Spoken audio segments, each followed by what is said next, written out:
Hello, Bodacious Bowls. It is Taurus Does Tarot doing tarot for Taurus. Hello. Welcome. Welcome back. Ooh. If you dig what you hear, please like, share, subscribe, all the good stuff. It's much appreciated. Ooh, these cards are jumpy.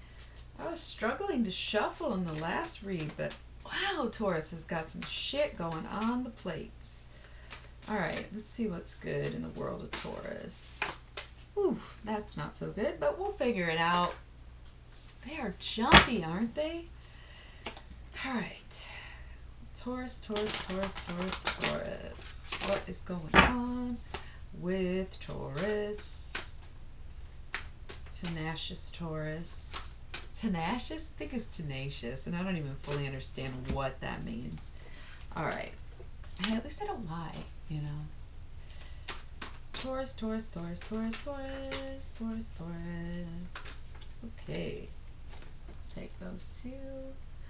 Lots on the surface this week. This is just like a mid-January check-in. We're about halfway through the month. Figured we should touch base. Oh boy. Yeah, these cards are jumpy today for Taurus. Jumping out of their seats for you bowls. Wow. Okay.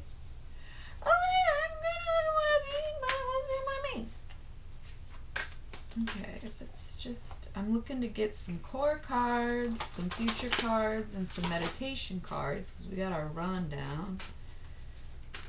Let's see what's going on with Taurus. What is going on with Taurus? Okay. Ooh, they are really jumpy today. I love it. Excitement. Being ready.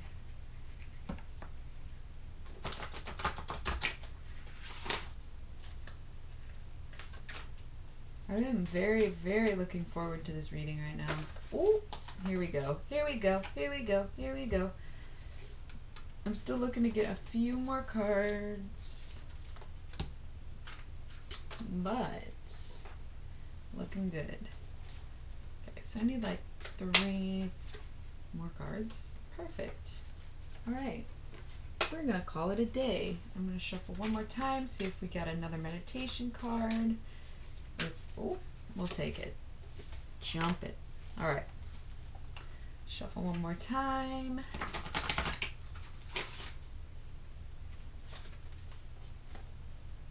And we have the Magus underneath the deck. Very good. Alright, Taurus, let's see what's going on with us, right? So, at the core of this reading, we have the Emperor, we have the reverse Princess of Cups, and the Two of Swords, which is peace. Taurus, you are beginning to claim ownership over yourself, possibly for the first time in your life. It's a good feeling. I mean, it's like you're letting go of this old way of thinking that you had that was not fully bloomed into anything mature, so to speak. This reverse Princess of Cups is kind of representing losing a part of the old self, with the Emperor's coming in and giving you a very powerful new self, or a new sense of self. And this Two of Swords is also an indicator that it is for the good. It's for positive change. So here we have, to start, the Empress to pair with our Emperor here. These two are heavily influencing this reading right now, the Emperor and the Empress. So finally taking control over your life, right? But right next to it, you know, you may have the whole kingdom, but you don't have the court. We have the Eight of Cups, which is indolence. And indolence is like loneliness rather than being alone. And you've traded that Princess of Cups in for this Knight of Cups. Your perspective is changing and growing, and it's becoming more of what you need instead of what you thought you wanted. And that's great. But we also have a pair of nines right next to it. We have strength and cruelty, the Nine of Wands and the Nine of Swords. So the thing about that is, why? right? It's like everything is starting to work out. There might be a little bit of loneliness to deal with, but it's nothing huge. And the thing is, why are you focused on what you're fighting or what you're up against when you should just be enjoying the peace and calm of knowing that you are in control again? Good sign though, we do have the death card right next to this pair of nines, so it's almost like you're letting go of that torture of the self, and you're finally moving on from the way that you were feeling, which wasn't serving you at all. It was not doing you any good. And then we also have the hermit. So the difference between indolence and the hermit is the hermit wants to be alone, whereas indolence is being lonely. It's almost like this transformation is laid out right in front of us. You have this new perspective that you don't need to fight every fight, and you are ending out of this phase of intense feelings, and you're learning to love to be alone. Because now is a good time to be alone. You have to build up that empire, empress or emperor. So just stay dedicated to what you're doing, because wealth is coming. That 10 of discs right next to the hanged man.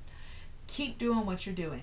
Do not go back to this torture, love, torture, love, torture, love situation that you may have been in. Just focus on right now and what you are doing now, because that is what's going to benefit you the most, right? Don't be manifesting money. Manifest other things that can bring you money, but don't manifest purely money. I've said this in every single one of the Taurus videos, because the 10 of discs does come up, but there's a whole lot of emotional and inner spiritual work where there's no other discs in this reading right now. And that's how I know you cannot just focus on money, because there are way bigger tasks at hand, spiritually, emotionally, mentally, possibly even physically for some of these Tauruses, that you've gotta not focus on the material stuff. And that's hard for Taurus. Tauruses are known for it. All the earth signs are all about materials and things that you can hold on to. And there's nothing wrong with that, but there's a lot more work to do than just manifesting money. So, giving you that warning again, Taurus, saying it for myself as well. So, no sweat. But watch it. Ooh, and then we have the 2 of discs and the 3 of wands right underneath, right by this hermit. So we have change and virtue. It's like no matter what is changing in your life right now, stay true to who you are. Know your emotions, own your emotions, be your emotions, be yourself. Everything is going to work out if you are ready for this next phase of life. If you're ready to be alone for a little while, if you're ready to put in the work, it's all coming together if you let it. You know, don't focus on how or why or what. Okay, I mean, you gotta focus on something, but just know. Just know. Don't ask questions. Just know. Okay, let's check out these future cards. Knight of discs, very good. Prince of discs, interesting. Ace of swords, Queen of swords, Prince of swords. Very interesting. Extremely interesting. This is a rare sight to see. You've got a whole family laying out here. You have the Knight and Prince of discs, as well as the Queen and Prince of swords. Very interesting. The Ace of sword in the middle would kind of represent the whatever you're working on now, becoming a lot easier in the future. But there's a little bit of a family dynamic going on here, and I don't know if it means you'll have a family. It might just be finances, you know, going up and down with the Knight next to the Prince. Again, with the swords being there too, it's like, okay, so we're thinking about our conflicts and challenges. It's almost like the more you make, the harder it is, but the less you make, the easier it gets. So you might have some fluctuations coming towards you in the future, and it's all about what you can handle. This can also be mirroring, where, you know, you choose kind of which route you want to go, the easier, less rewarding route, or the harder, more rewarding route. So that's just something that you're going to have to work on within the self. Again, it's hermit mode time. You will cross this bridge when you get there. Say that. Alright, let's check out these meditation cards. We have the 9 of discs, the Princess of swords, And the Four of Cups, which is luxury. So gain and luxury. Meditation, I know whatever it is that I work for, I will succeed at. That kind of made sense. It kind of didn't make sense, but I kind of like it. Whatever I work for, I will receive. How about that? I think that's better. Whatever I work for, I will receive. Okay, so let's see what's going on in the work life of Taurus. Oh, there's a jumper. Should we take him? Should we? Oh, Buffonite. We get so much Buffonite. I'm going to shuffle a little bit more. We'll keep it in mind. Oh, but this is the real one. Michael. Mikhail. I have not met her. Let's see what Mikhail is about.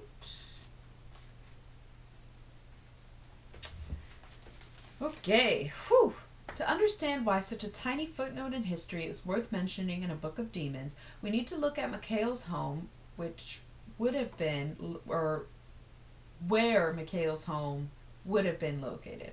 As a Lapith, she and her sons would have come from Thessaly in ancient Greece. Many centuries later, legends of the women of Thessaly and their strange powers were still being told, and scholars collected some into volumes. One ritual of the Thessalian women in particular, that of the that of drawing down the moon, gained some popularity in poetry and folklore of the 1800s, and it is from that later resurgence that the modern-day Wicca ritual was created. Although current ritual does not literally put the moon out of the sky, it is still a relatively important and well-known aspect of Wicca.